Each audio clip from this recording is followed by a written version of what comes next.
Querida Clarita, ¿cómo te encuentras? Qué gusto estar en este momento para que podamos conversar y interiorizarnos, compartir temas del mundo de la educación. Recordar a nuestros amigos, a compañeros, profesores que nos van a acompañar en algún momento, nos van a escuchar en esta conversación que estamos aquí reunidas. Clara Ramos, profesora de filosofía del colegio, el liceo Fidel Pinochet Lebrun, y quien habla, Pamela Guerrero, también profesora de historia en la comuna de Paine, y en nuestro proyecto Magisterio Democrático de Chile, donde nuestro afán es comunicar, compartir noticias, compartir qué hacer y compartir los grandes ideales que mueven al profesorado y también a la comunidad en general en temas concernientes a lo que es el mundo de la educación. Esto es la escuela puertas afuera. Cuando hacemos escuela, no solamente nos referimos a establecimientos, sino que nos referimos a la comunidad en general, donde transitan todo tipo de personas en un mundo tan diverso como es nuestras comunidades en las distintas comunas o sociedades a lo largo de nuestro país, que es tan bello, tan variado en su cultura.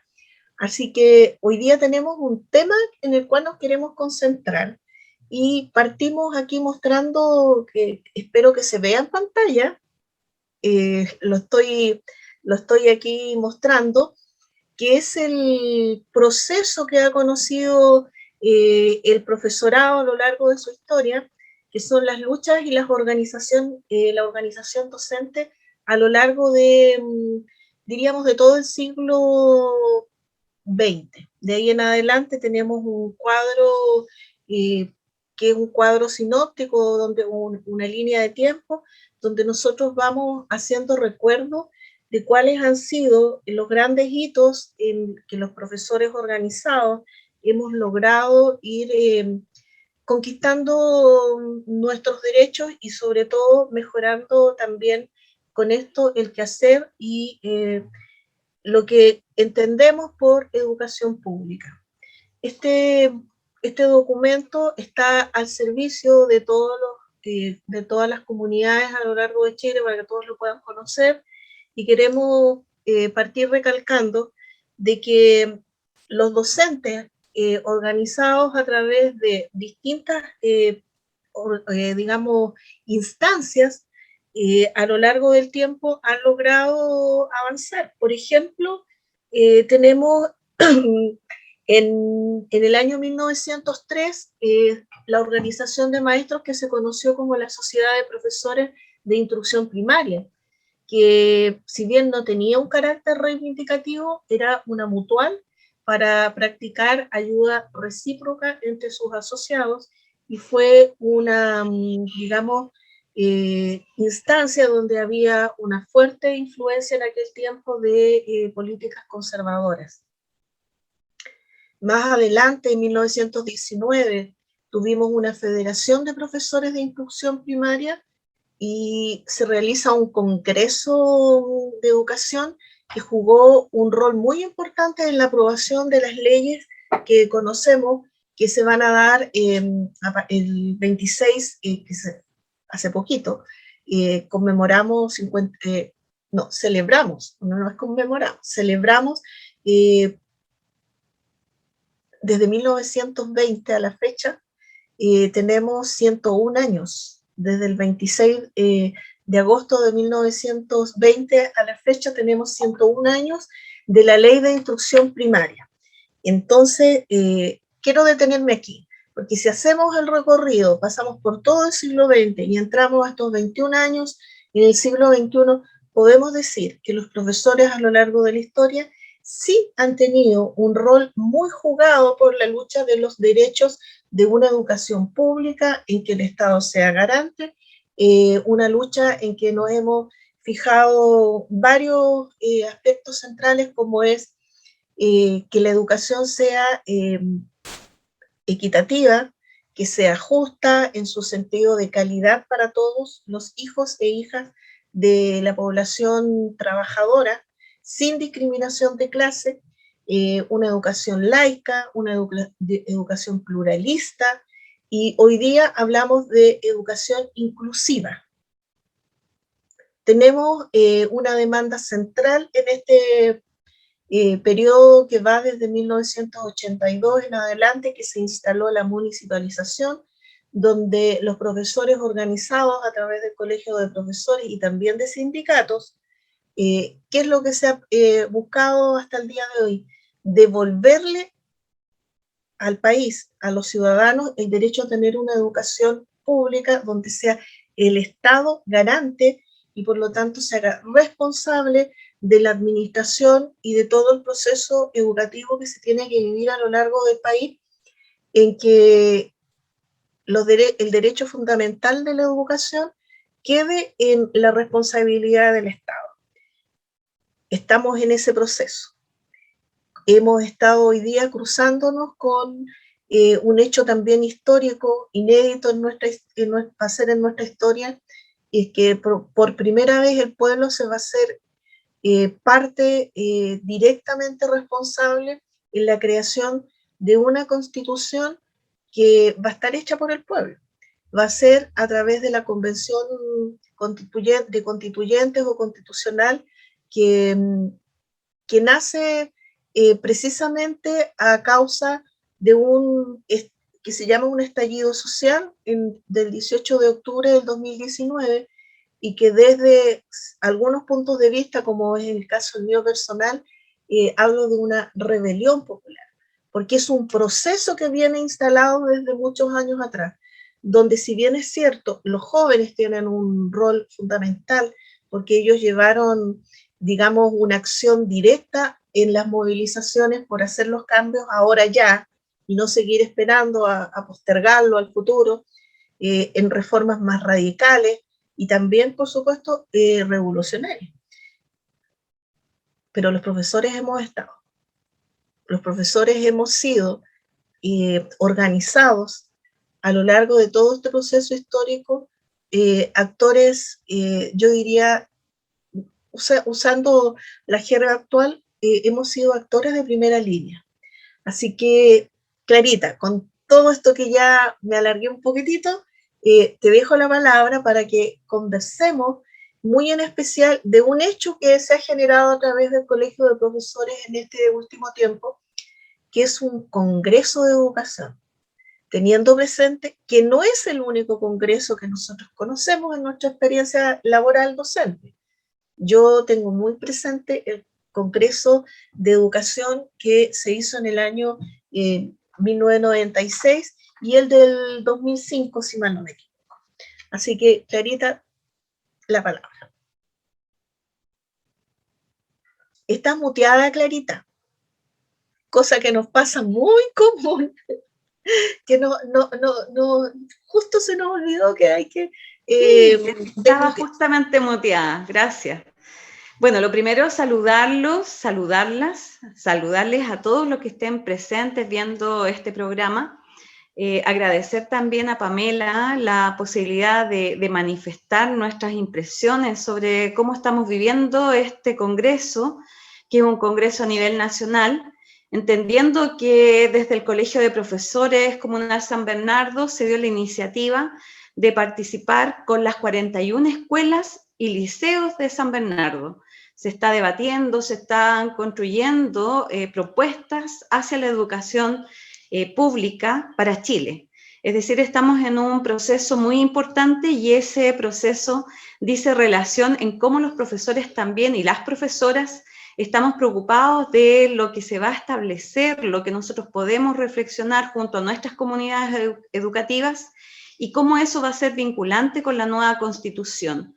Ese es el contexto en el cual estamos nosotros insertos en estas discusiones, en estos cambios en el fondo de paradigmas, entendiendo que el Estado docente del cual hablaba Pamela, que se dio fundamentalmente hasta antes del periodo de dictadura, en 1973, sobre todo en los años 80, empieza un cambio muy fuerte hacia un sistema de mercado docente, y en eso hemos hecho mucho énfasis, ¿En qué sentido? De que el modelo neoliberal debía de encontrar una educación funcional también a estos esquemas en los cuales el sujeto es un sujeto económico, un sujeto que tiene que estar acorde su forma de ser para favorecer el sistema, tiene que haber un consumo, por tanto debe de haber una demanda, y todo eso se viene dando hace mucho tiempo, donde nosotros los profesores estamos llamados a una educación distinta.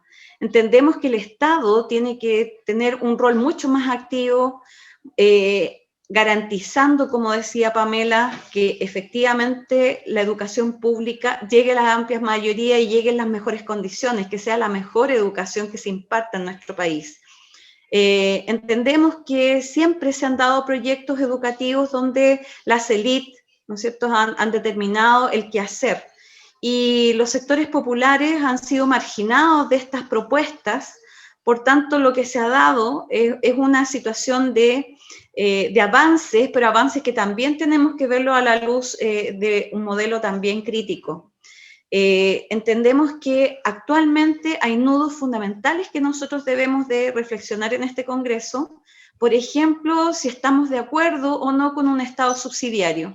El Colegio de Profesores, la mayoría no hemos pronunciado respecto de que no estamos de acuerdo con un Estado subsidiario, no estamos de acuerdo con que la libertad de enseñanza sea el principio fundamental, no así la libertad de una educación distinta. Hay una libertad de emprendimiento, de oferta educativa, está la figura del sostenedor a través de las municipalidades, ¿no es cierto?, la subvención por estudiante, estos vouchers, donde el sistema es perverso, donde manda, ¿no es cierto?, la asistencia media. Lo que complica mucho, por supuesto, a los sectores más desposeídos. Sobre todo en invierno, nosotros conocemos la realidad de nuestras escuelas, de nuestros liceos, cómo baja la asistencia media.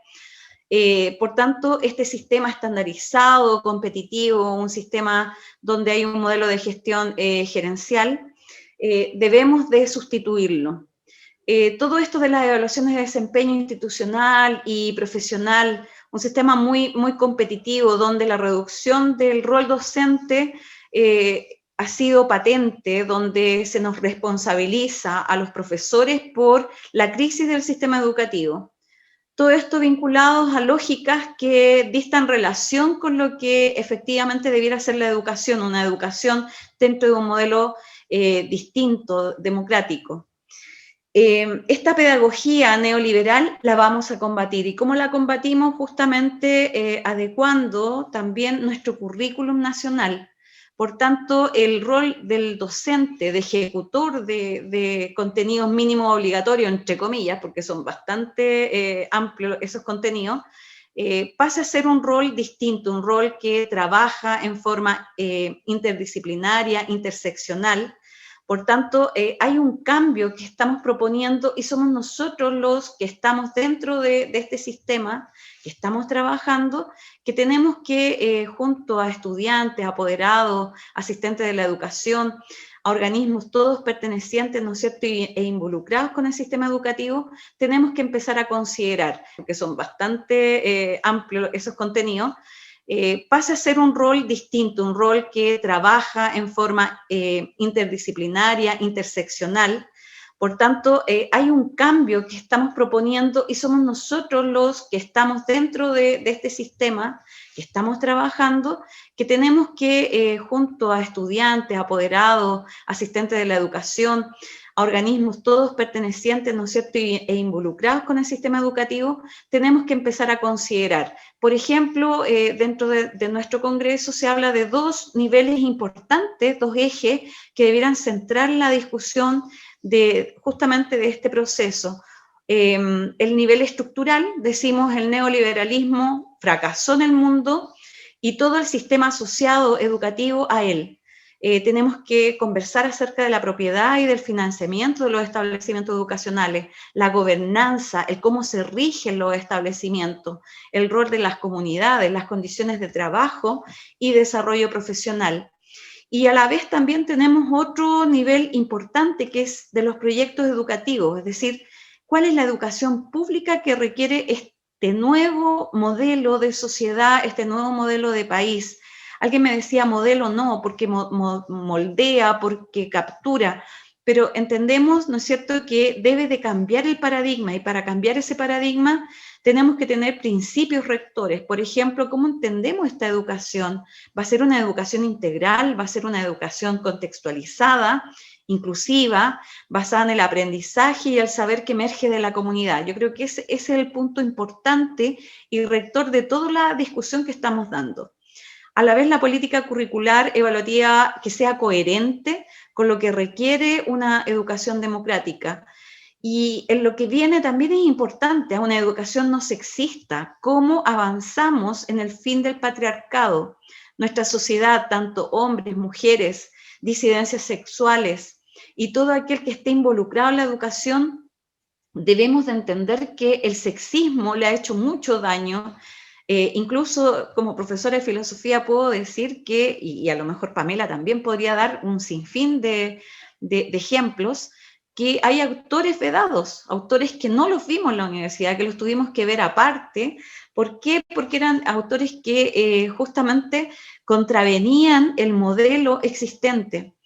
¿Por qué no se enseñaba una Simone de Beauvoir en la universidad en filosofía? ¿O por qué no se mostraron a lo mejor las grandes luchas de las mujeres por avanzar en conquistas, no solamente por el derecho al voto, sino conquistas que van más allá y que son estructurales, conquistas que tienen que ver con la dignidad de las personas en general y en particular de las mujeres? Por tanto, todo esto que es tan importante, tan relevante, yo sé que no lo vamos a abarcar en un congreso, pero sí estamos dando los primeros pasos para entender que la complejidad de todo este entramado, nosotros tenemos que empezar a participar y somos agentes importantes en él, al igual que nuestros estudiantes, nuestros apoderados, los asistentes de educación, los directivos docentes, todos tenemos que involucrarnos en una educación democrática. Yo me quedaría hasta aquí, Pamela, porque es como la parte, digamos, lo que se está discutiendo, los ejes, ¿no es cierto?, importantes, pero sin lugar a dudas que las preguntas orientadoras del Congreso las podemos ver a lo mejor en otro momento, para que vayamos viendo cómo se están fijando algunos temas fundamentales que queremos que sean vinculantes en el proceso constitucional.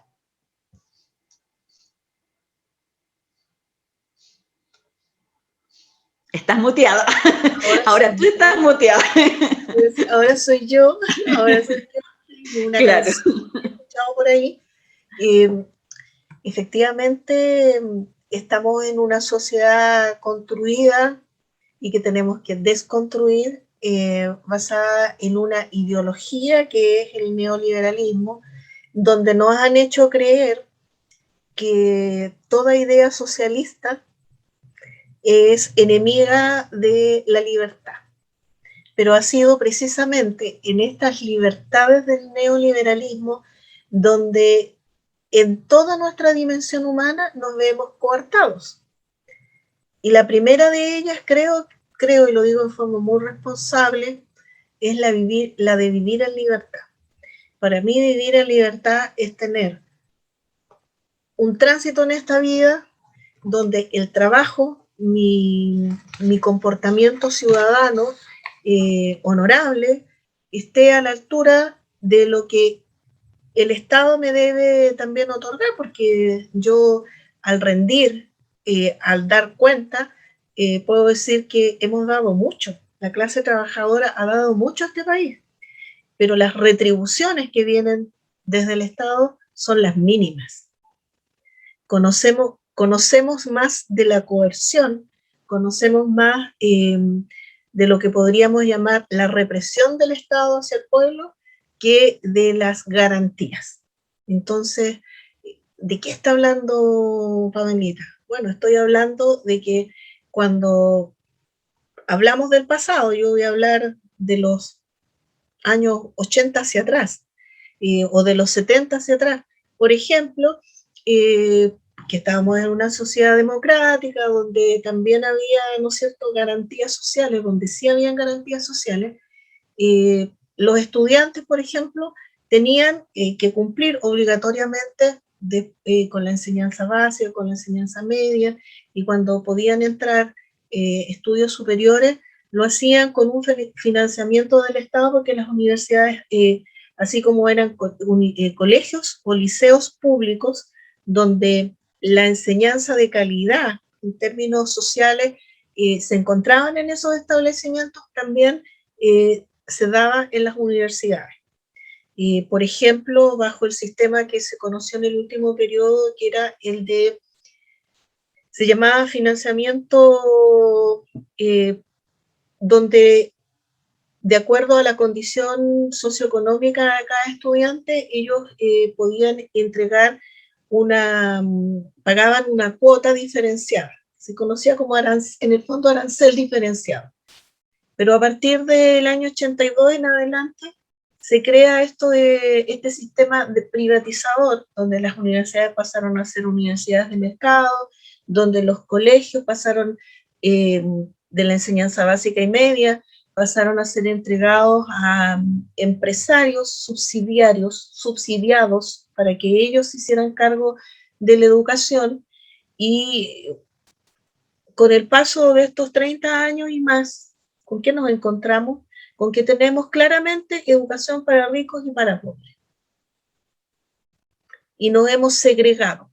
Nos encontramos que somos este país lleno de riquezas naturales y de abundancia, es para unos pocos, porque para el resto, para la gran parte de la población, bajo estas lógicas del mercado y del extremo del mundo neoliberal, por ejemplo, que es el tema que a nosotros nos convoca, la educación es mezquina, es administración de pobreza, y donde nos hacen sentir de que la mala educación o los malos resultados en educación, porque como todo se mide en resultados, es producto de una responsabilidad que está en los profesores o bien que está en las familias.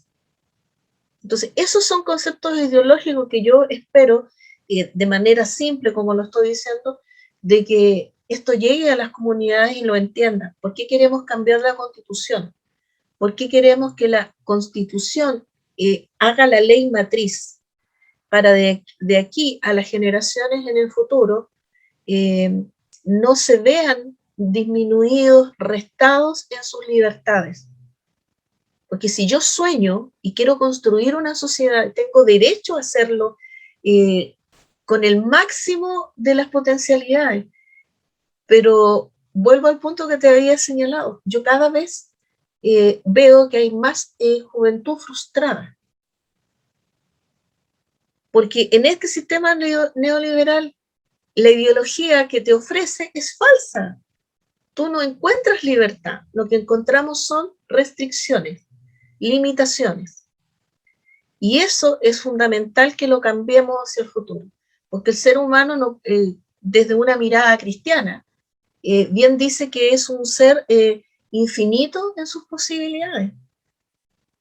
Y desde una mirada socialista o desde una mirada democrática, también se dice que nosotros nacemos libres e iguales en derechos, en capacidades, en habilidades, que cada uno las tiene que potenciar, porque cada ser humano en su individualidad también es un ser único. Y debemos luchar por esa libertad, por esa calidad de vida. Así que, estando de acuerdo con eso, hacemos un cierre de este capítulo y dejamos invitados a nuestros amigos para que conozcan este proceso que se está viviendo del profesorado de Chile en la búsqueda de aportar a la nueva Constitución con un nuevo modelo educativo. Así que, para no alargarnos más, ¿no es cierto?, hacemos este punto de cierre y nos encontramos en un siguiente capítulo. Gracias, Clarita. ¿Al otro haces tú la introducción? Sí. Ya, Clarita, nos despedimos. Chao, chao. Hasta luego. Nos volveremos a ver. Sí. Segunda parte, se espera. Segunda parte. Hasta luego, Pamela. Abrazos a todos y a todas, a todes.